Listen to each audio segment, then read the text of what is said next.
Ah bah tiens, salut. Et déjà t'es là, je vais t'expliquer un truc là. Et tu sais ce que c'est ça? Ce genre de petite cale, à quoi ça sert? Alors cette cale là, elle va servir à, quand tu démontes ta roue, à ce que les patins ne puissent pas se resserrer, que les pistons ne puissent pas avancer. Beaucoup de gens ne le savent pas vraiment. Normalement, quand on achète un vélo neuf, souvent quand on le commande sur internet, quand il arrive en carton, c'est déjà dans les étriers de disques, vu que les roues ne sont pas montées. Quand on achète un vélo en atelier déjà monté, normalement ils sont censés vous les remettre avec. Et souvent ils les jettent parce qu'ils disent oh, on en a déjà plein qui traînent et puis ils pensent pas aux clients.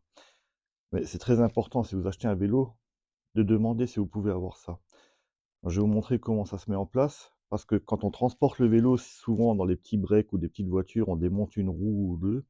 Et si j'appuie sur l'étrier, ben, comme les pistons vont se resserrer, si les plaquettes en plus arrivent au bout, le piston peut sortir et toute l'huile des freins peut sortir de l'étrier en fait. Donc maintenant, un petit tuto sur comment on met ça en place.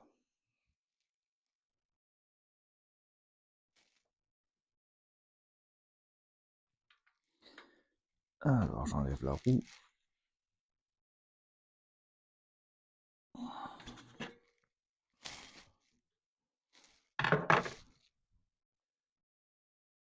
Donc Shimano, souvent c'est cette cale noire.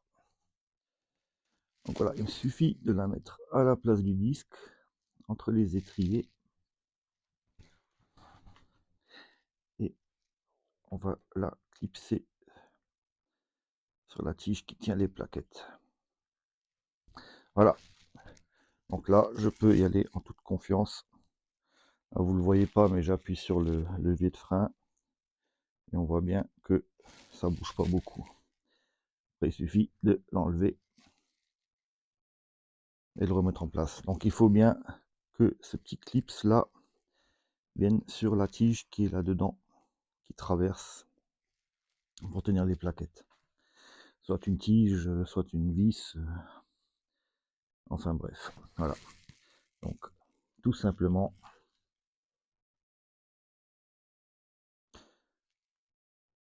ah purée, qu'est-ce que je fais?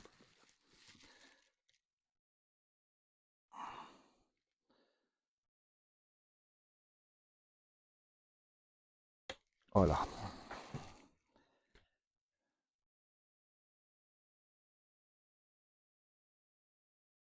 Donc je sais pas si vous avez entendu.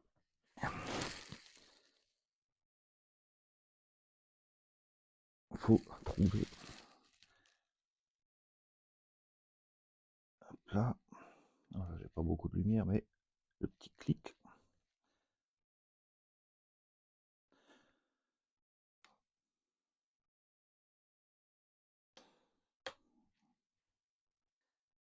Voilà, c'est prêt. Alors bon, vous avez pu constater, c'est pas toujours évident à faire, mais si vous faites ça correctement, vous pouvez transporter le vélo en toute sécurité, ça vous évitera des frais de devoir faire remonter les pistons, purger le système de freinage et ainsi de suite. Si toutefois, ça vous arrive que le piston sorte une fois ou quoi que ce soit, ne touchez à rien, ramenez-le à l'atelier, essayez de trouver toutes les pièces qui sont tombées, pistons, joints, tout ce qui peut être tombé avec, ramenez tout avec, et on peut vous le remonter et le purger. Bon, sur ce, à bientôt.